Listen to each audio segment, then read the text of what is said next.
Hello, नमस्कार. स्वागत आहे तुमचं माझ्या चॅनलमध्ये. तुम्हाला एक गोष्ट सांगावीशी वाटली.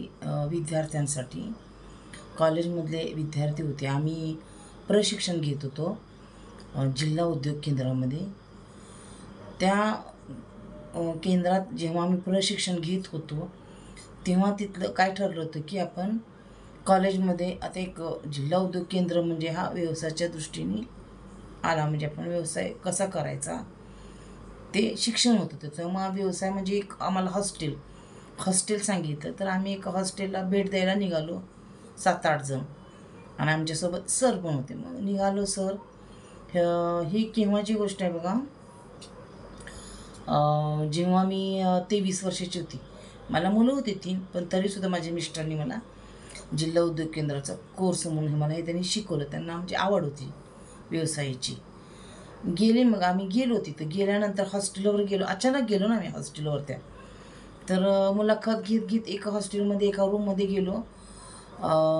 रविवारचा दिवस होता. मुलं काय काय होती तिथं, तर अशी 2-3 मुलं होती तिथं. त्या 3 मुलांना विचारलं, काय चाललं आहे, कसा अभ्यास करता तुम्ही, म्हणजे इथं कसं आहे सगळं, असं विचारायचं होतं की आम्हाला इथलं जेवण वगैरे कसं असतं, आणि तुम्हाला काय वाटतं, म्हणजे तुम्ही आईवडील तुम्हाला पैसे पाठवतात, तुम्ही शिक्षण कसं करता, काय असं कसं विचारायचं होतं.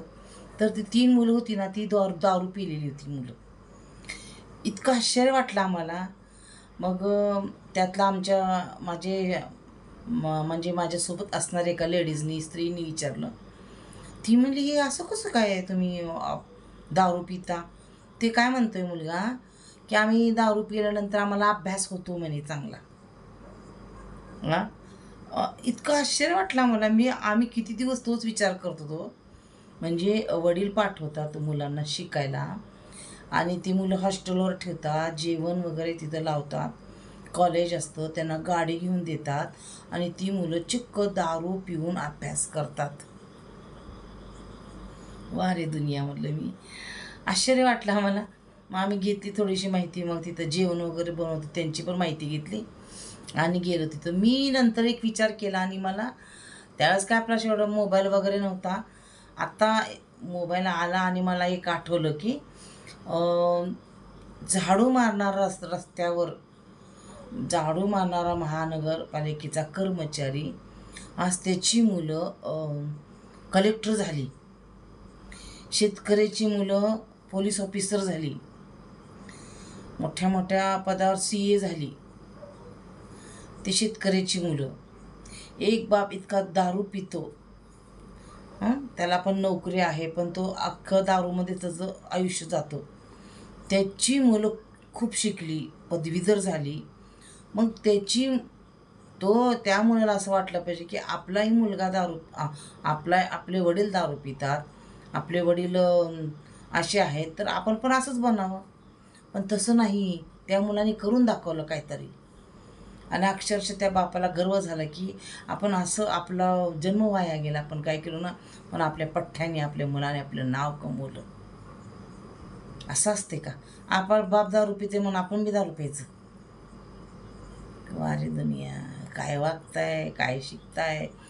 तर ती मुलं, नंतर आम्ही चौकशी केली थोड्या दिवसांनी. शेवटचं 4 वर्ष त्यांचं शिक्षण, 4 वर्षाची जागा ती दारुडी मुलं 8 वर्ष शिकली. प्रत्येक वर्षी नापास. असं जर असतं, ही जगदुनिया तशीच केली असती. आपल्याला शिकायला पाठवलंय, आपल्याला पैसा भरतोय बापाने जे केलं तुम्ही ते करा, असं आहे का? अरे, तुमच्यामुळं बापाचं नाव होईल. अमुकचा मुलगा बघा, अरे वा, हे इंजिनियर आहेत ना, हे इंजिनियर आहेत, यांची हे वडील आहेत, असं म्हणलं पाहिजे ना. कमीत कमी तुम्ही बापाच्या नावाने जरी नाही ओळखलं, तर तुमच्या नावाने तुमच्या वडिलांना ओळखायला पाहिजे ना. आणि वरनं काय म्हणायचं परत, एकतर असं वागायचं, आणि वरनं म्हणायचं बापाला, तुम्ही काय केले आमच्यासाठी, आम्ही शिकला, आम्हीच मोठं झालो, पैसे काय झाडाचे तोडून भरला का? काय मुलं वागतेत, काय करतेत. जन्म आलाय ना, अरे जन्माला पुरुष म्हणून जन्माला आलाय, पुरुष म्हणून जगा.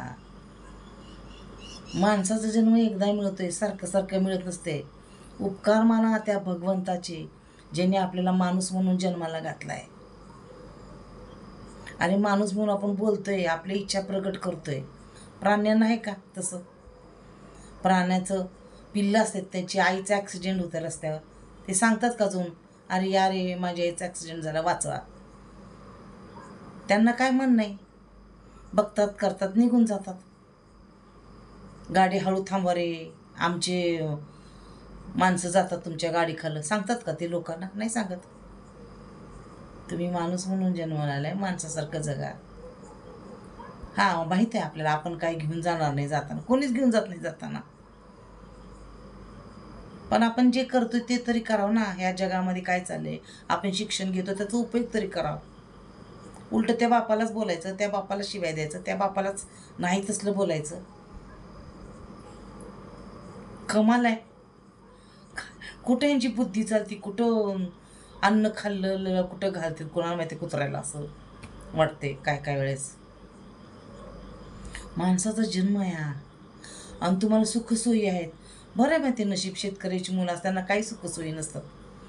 घरात लाईट नसते त्यांच्या घरात, शेतात रात्री लाईट येते, रात्रभर ते शेतामध्ये पाणी देतात, मग त्यांना कुठंतरी खायला प्यायला मिळतं.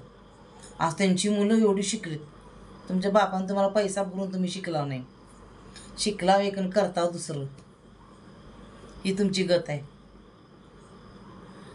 आणि एवढं घमेंडी, एवढा युग तर एवढा असतो यांच्यामध्ये ना, आपण माणूस हे विसरून जाते. ते माणूस नावाचा प्राणी आहे आपण, तर माणूस नावाच्या प्राण्यासारखं जगावं लागतं. आज कितीतरी मुलं अशी आहेत जे आपल्या बापाचं आईचं नाव कमवलेत. अगोदरचा काय काळ होता, भावाची लेकर सांभाळायची, सिटीमध्ये राहिले तर बहिणीची लेकरं बी त्यांच्याजवळ असायची, आईवडिलांना एक शब्दाने बोलत नव्हते. आता भाऊ भावाचा वैरी झालाय का? माझ्या बायकोने मला सांगितलं, तुमचा भाऊ चांगला नाही, तुमची आई चांगली नाही, तुमचा बाप चांगला नाही. माझी बायको सांगते ती पूर्व दिशा, अगोदर आई सांगते ती पूर्व दिशा असायची, आता माझी बायको सांगते तुमची आई अशी म्हणली, तुमची आई तशी म्हणली, ती खरं धरायचं. बायको जर म्हणली तुमची आई चांगली नाही, तुमची आई बेकार आहे, तर आमची आई बेकारच आहे. ही आजकालची मुलांची प्रवृत्ती झालेली आहे. खऱ्यानं सगळा सुखसोयी आयत्या मिळाल्या, जळच नाही यांच्या अंगाला. याला माहीतच नाही ना दुनियाचं, पैसा कसा कमवा. टपक दिशी सगळं घर येतं, सगळं टपक दिशी येते त्यांना. पहिला 10 रुपयाला किती किंमत होती, आता किंमत आहे का 10 रुपयाला, सांगा बरं. आता त्या वृद्धाश्रमला जास्त किंमत आली, सगळीकडे वृद्धाश्रम उघडायला लागलेत. निराधार, ते पण निराधार, काय माहीत नाही. कारण त्यांना माहीत झाले काय करणार, की आजकालची पिढी आपल्या आईला बापाला वृद्धाश्रममध्ये ठेवायला लागलेत. त्याच्यामुळे ते अगोदरच वृद्धाश्रम उघडून ठेवायला लागलेत, की जेणे कोणी आपल्या आईबापाला सांभाळत नाही, आणून सोडा आमच्याकडे, आम्ही जरा पुण्य तर घेऊ, पुण्याचा वाटा घेऊ आम्ही. आईबाप जिवंत आहेत आणि 3-4 करोडाचं घर घ्यायचं, त्यात पूजा घालायचं, आणि त्या घरात आईबापाचं नामोनिशाण नाही. हे बघा तुमचं नीतिमत्ता. नीतिमत्ता नेहमी साफ ठेवावं लागते. ज्यांच्या घरात आई बाप आहे, ज्यांनी आई बापाला मानतात, ते किती श्रेष्ठ असतील हो. माय आणि बाप यांचं नातं तुमच्याबरोबर एवढं घट्ट असावं ना, ते तुम्हाला सोडून राहू नये, तुम्ही त्यांना सोडून राहू नये. काय राहिलं नाही त्या नात्यामध्ये, शून्य पाणी, असं पाणी सोडलंय त्याला सगळ्यांनी. पण काय काय जरा अजून आहेत आपल्या मायबापाला मानणारे लोक. वाव काय, अरे बाप गेला तर ढसा ढसा रडतो, इथं पोरग एवढं बोलतंय, ती बाप ढसा ढसा रडते. एक एक बापासाठी तडफडता उठते नुसतं, माझा बाप गेला म्हणून रडते. आणि इथं बाप, मुलगा जिवंत असताना तो बाप ढसा ढसा रडतो. म्हणजे जिवंतपणे तुम्ही बापाला धाय मोकलून रडायला लावता. एवढं सामर्थ्य आहे तुमच्यात की बाप तुमच्यावर रडतो. वाव, काय मस्त आहे. शिका जरा 4 लोकांचं. इकडं तिकडं भटकण्यापेक्षा, त्या फोनमध्ये एवढं मोठं काहीतरी पुराणं बघण्यापेक्षा, हे माझं आहे चॅनल, मी बोलते, ते बघण्यापेक्षा जर आई बापाविषयी थोडं बघा आणि मग डोक्यात तुमच्या काही शिरते का बघा. उगीच उघडत नाहीत लोक वृद्धाश्रम. ते पुण्याचं काम करायला लागलेत आणि तुम्ही पाप करायला लागलात. आज तुमच्यामुळं बाप हाय मकून रडतो, ढसाढसा रडतो. कुठं फेडचाल पाप हे, म्हणजे तुम्ही रडचाल. फिरून येतं ते. आज नाही 20 वर्षांनी येतं, पण येतं. अजून सुद्धा काही मुलांना वेळ गेली नाही. आपल्या आई बाप्पाला जपा. बायको जे सांगते ना ते ऐकू नका. माझ्या आईविषयी काय बोलायचं रे बापाविषयी, वाटलं राहा, नाही तर चल निघ म्हणायचं असते. तुमचे सामर्थ्य नसतं ना, तेवढं सामर्थ्य नसतं. तुमच्यात बोलण्याची ताकद नाही, कारण शिक्षण वाया गेलेलं असते सगळं. जवानी बरबाद झाली असते सगळी. हा ना, आजकालच्या सुना लग्न झाल्या काहीच आईच्या नवीन लग्न झालेलं, पण आईने एवढं भरवलं असते. लग्न झाल्या 2-3 वर्ष त्यांची तर उद्ध्वस्त जात होते ना. त्या नवऱ्याचं प्रेम मिळत नाही ना, सासू सासऱ्याची माया मिळत नाही ना, काय नाही. कारण एवढं आईने भरवलेलं असते त्यांना. त्यांच्या डोक्यात तेच असते, माझी आई असं म्हणली, माझी आई तसं म्हणली, माझी आई करू नको म्हणते. माझ्या आईने माझं सगळं नवऱ्याने ऐकलं पाहिजे. हे माझ्या आईने मला सांगितलं आहे आणि माझा नवरा ऐकायलाच पाहिजे. घ्या, एवढा मोठा दगड घालायचा आणि आपल्या पायावर घालायचा. कारण आईने सांगितलेलं पूर्व दिशा आहे. नवीन लग्न झालेलं, तुमची 3 वर्ष अशीच उद्ध्वस्त गेली तुमची. काही तुम्हाला जे सुख त्या वेळेला पाहिजे होतं तुम्हाला ते मिळालं नाही. नंतर रडून काही फायदा नाही. चूक कुणाची? तुम्ही सासरच्या लोकांना दोषी ठरवता ना, हे 100% खोटं आहे. आई वडिलांना दोषी ठरवा. ज्या आईने तुम्हाला लग्न झाल्या भरवलेलं असते. आम्हाला आमच्याकडे असं सांगितलं नव्हतं, तुला लग्न होऊन दिलेलं आहे, तिथल्या रीतिरिवाज पाळ, त्यांची आज्ञा पाळ, काय म्हणतात ते बघ, असं सांगितलं. तुझं नवरा ऐकायला पाहिजे सगळं, तर हे कधीच सांगितलेलं नाही. आता तसं नाही, तुझं नवऱ्याने सगळं ऐकलं पाहिजे. नाही तर ये निघून, पोरगी बी जाती निघून. लई मोठ्या कहाणी घडतात. कलियुग है, कलियुग. आपणच घडवतोय कलियुग आणि कलियुगाला दोष देत आहे. गवारी दुनिया. सामर्थ्य पाहिजे अंगामध्ये आपल्या. खरंच कुठं जग नेऊ आपण. आणि ज्या 10 रुपयासाठी आपण मोहताज होतो, आज लाखो रुपये पाहिजेत तुमच्या आईवडिलांकडे तुमच्याकडे. कारण त्यांनी तुम्हाला असं शिकवलेलं असते, असं भविष्य तुमचं घडवलेलं असते, पण त्या भविष्यावर पाणी फिरवता तुम्ही. तुमच्या अंगात बळ तेवढं कुठलं राहिले सांगा. तुमच्या डोक्यामध्ये निगेटिव्ह विचार एवढे भरवलेले बायकोने तुमच्या अगोदरच. लग्न झाल्या तुम्हाला ते बायकोचं सुख काय मिळते तुम्ही बदलूनच जाताय पूर्ण. कुठली आईन कुठली बाप काय केले का आमच्यासाठी? त्या आई बापाचा एवढा तळतळाट घेता तुम्ही, काय तुम्हाला सुख मिळणार आहे मग? आई बापाचा तुम्ही जर तळतळाट घेतल्या, आई बापाला रडवलं, कधी सुखी राहू शकत नाही. ही बघा ना तुम्ही अभ्यास करून. तुम्हाला वाटते मी लई मोठं सुखी नसते, आतून दुःखी असता तुम्ही. वरून जर झगमगाट असला ना, ते वरचा झगमगाट आहे, आतून नसते काय. पोकळ वासा, वारं जाई भासा. आज माझं 4 करोडचं घर आहे, 10 लाखाची शेती, नाही 10 करोडची शेती, म्हणजे 50 लाखाच्या गाडी, काय त्या करायचं? जिवंत आई बाप नाही तिथं. त्या जिवंत आई बापाला कधी खाऊ घेऊन गेलात का? कधी तिथं कपडे घेतला? त्यांना कधी माया केलात? तुमच्या आईला कधी मिठी मारला? तुमच्या आईला कधी स्पर्श केला? मायेचा स्पर्श. आईच्या डोक्यावर मांडी ठेवून कधी म्हणला, आई मला जरा बसू दे तुझी मांडीवर, मला डोकं ठेवू दे तुझ्या मांडीवर, जरा बसू दे, नाही डोकं ठेवू दे. बापाला कधी घट्ट मिठी मारलात? बाप आहे तो, आई आहे ती.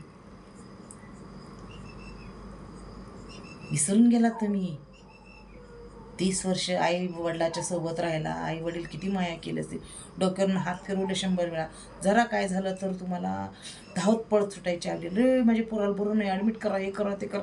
पैसा नाही, धडाधड गळ्यातलं काढून हे काढून पैसा उभा करणारे आई बाबतीत. तुम्ही विसरून गेलात. त्या आईचा स्पर्श विसरून गेलात तुम्ही. किती दिवस माहिती आहे का हो तुम्हाला आईचा स्पर्श कधी घेतला आहे तुम्ही? आईला कधी भेटला, कधी बोललात? आठवते का तुम्हाला? बघा आठवून, थोडं मागं जावा. एवढं माणसात बदल करू नये. हां, बदल करा की तुमच्यामध्ये काहीतरी सामर्थ्य करण्याचं. बघा मी कुठे गेलो, आज माझ्या बापामुळं मी इथं आहे. तुमच्यामुळं तुमचं बापाचं तर नाव द्या ना. अमुक अमुक डॉक्टरचे बघा हे वडील, अमुक अमुक डॉक्टरचे कलेक्टर मुलगा आहे आणि हे त्यांचे वडील आहेत. बापाचे मान उंचावेल. बापने माझ्या पोराने नाव कमवलं. वाव, अजून काय पाहिजे असतं त्या आईबापाला? काय नसते त्यांची आशा तुमच्याकडून. तुम्हाला काय वाटते? अरे त्यांना आजारपण, त्यांचे औषध, त्यांच्या गोळ्या, तीर्थस्थानी त्यांना पाठवा. त्यांचं सोय करा जायची, त्यांना आनंद द्या. हे तेवढंच त्यांचं असते. तुमची प्रॉपर्टीची काय त्यांना देणं घेणं असेल? तुमची प्रॉपर्टी ही तुम्हालाच होत असते. काय सांगताय, काय बोलताय? चला, एक आठवलं म्हणून मला पटकन बोलून टाका. एवढी रात्र झाली, परत ते विसरून जाते मी. चला मग, नक्कीच खरंच धन्यवाद. मला हे प्लॅटफॉर्म मला मिळाला माझं मनोगत माझं व्यक्त करण्यासाठी, मनातले माझे बोल सांगण्यासाठी, मनातले विचार बोलण्यासाठी. खूप छान वाटते मला. माझ्या मनात जे असेल काय ते बोलायला. ज्यांना आवडलं असेल त्यांनी नक्कीच फॉलो करा मला. कमेंट पण करून सांगा.